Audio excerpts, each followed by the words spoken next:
You also did an article on 5 storylines. First one is all eyes on the quarterback. We'll take a look at the quarterback projection in a minute. You got the Schwartz factor as number 2. Take us through what you mean by that. Well, when Schwartz was hired in 2023, I thought it was the most significant move they made that offseason. And it turned out to be a pretty good move. They were the number one defense in the NFL, and they went to the playoffs. Um, Last year they fell off. I will contend, and not making excuses, but that 1-6 start really, they were playing well in those first 7 games. In fact, I make the case they could have won 5 of the 7, especially a couple more. They held their opponent, I think 5 of those 7 games to 21 points or less. But if you remember, the Browns offense did not score more than like 18 points in the first 7 games. And that buried the team. They were 1-6. And I don't care what you say, that affected the defense, especially when the offense kept turning the ball over and and the defense finished, I think, 19th in the NFL. Not terrible, but not what you were expecting them to be. And so I expect them to rebound this year. I think that that's the quickest way to be relevant. They went out and showed you that they felt the same thing by using their top 2 picks, Mason Graham, Carson Schlesinger, probably 2 immediate starters. They're hoping as rookies, and they feel that up the middle, if they can tighten up that running game defense and get some pressure on the passer inside, they can get back to being a top defense. Schwartz talked about the 2 things that dropped that hurt him the most last year was not getting off the field on third down like they did in 2023, and the fact that they didn't take the ball away. They only had 12 takeaways. And the secondary really hurt them, only had 4 interceptions, none by the safety. So that's why I feel that their quickest way to be relevant is the defense to, get back to a top defense. They added Graham, they added Schlesinger, they added Malik Collins, and I think they're expecting a bounce back year.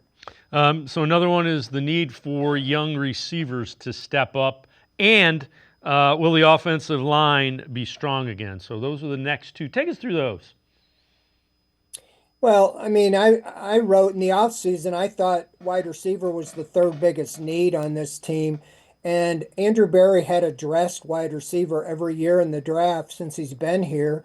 Not high picks, third round was the highest, but he didn't even draft a wide receiver this year, nor did he sign one as a free agent. At this time last year, your top 3 wide receivers were Amari Cooper, Jerry Jeudy, and Elijah Moore. 2 of those 3 aren't here.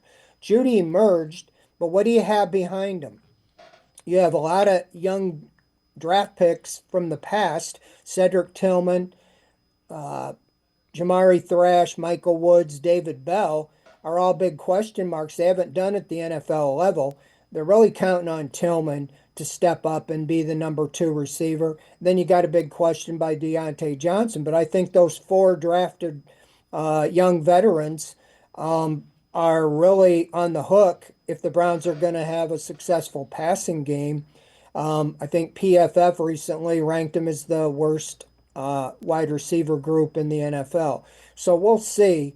But they're going to have to emerge, or you're going to have to go out and get, another veteran, especially if Deontay Johnson doesn't step up and make the most of his opportunity. What As about far as the the line? offensive line, Mm-hmm. what's that? Yeah, the line. Take us through that. Yeah, I think that they're back to the wide zone scheme that they all were brought in to play.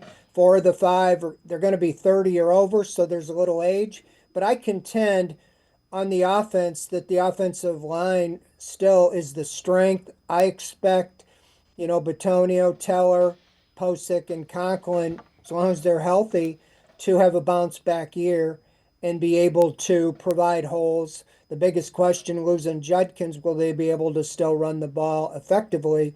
But they can do the play action, whether it's Flacco or Pickett, and I think they can be successful. So I do think 4 of the 5 are in the last year of their contract, those veterans, And depending on how this season goes, will depend if they have to go get a whole new group of offensive linemen or if they might be able to bring one or two of them back next year. All right. The other storyline that you had in the article was trying to get special again, so that's the special teams.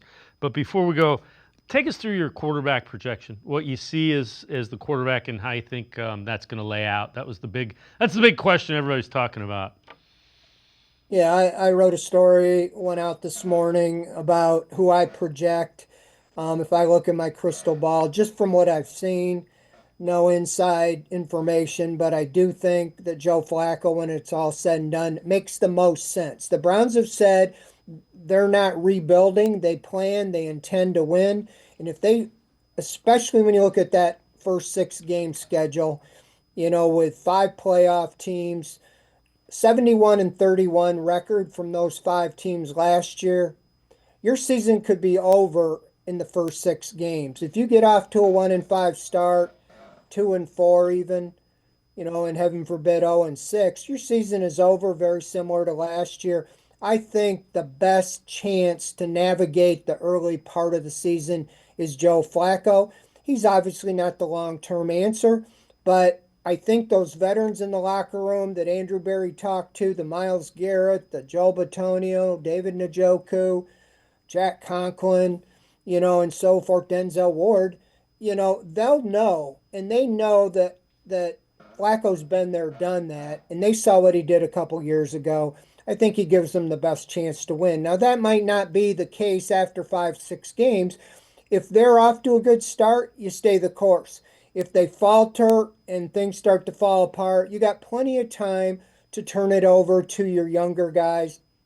The key to me, Kenny Pickett is going to have a chance to win the job, but if he does not clearly win the job and they decide to go with Flacco, I think they would try to trade uh, Pickett. He's in the last year of his deal, and another team could use a quarterback and they could get something for him. A lot of it depends on what they think of Dylan Gabriel and Shedeur Sanders. If they have great training camps and they feel confident enough to have those two as the backup to Flacco, then I can see him moving Pickett. So, Andrew Berry's done that in the past. He traded Josh Dobbs, who was the backup. DTR moved into the backup. Wasn't a great move, but it's going to come down to what they think of Gabriel and Sanders. And since you have two rookies that are going to be on the team, I could see them trying to get something for them.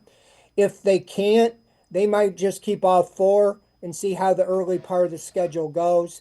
And then if they want to see Pickett, turn it over to him, and then continue up to the trade deadline. I think they would move on from one of them, but I don't think it'll be the rookies. And so that's where I see it. I think Sanders will be on the, or excuse me, Watson will be on the pup list all year.